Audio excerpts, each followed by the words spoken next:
गिद्ध देखे हैं आप लोगों ने?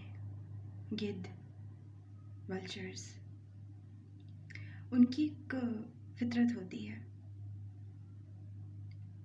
जब कोई जानवर मरने वाला होता है तो वो उसके इर्द गिर्द जमा हो जाते हैं, मंडलाना शुरू कर देते हैं, और जैसे ही वो मरता है उसकी लाश नोच नोच के खाना शुरू कर देते हैं। आज आमिर लियाकत की मौत पर सोशल मीडिया पे लोगों का रवैया देखकर मुझे बेख्तियार गिद्ध याद आ गए। उस मरे हुए इंसान की लाश को झंझोड़ते हुए, भंभोड़ते हुए, नोचते हुए, अपने अल्फाज का जहर उस इंसान के ऊपर उंडेलते हुए जो अब इस दुनिया में ही नहीं रहा।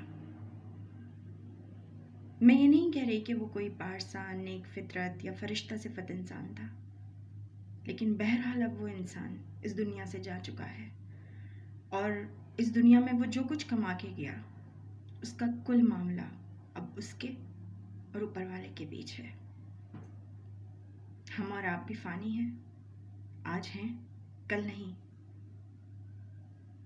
देखिए, कहीं ऐसा ना हो कि हमारे मरने के बाद हमारी लाश पर भी गिद्ध मातम करें।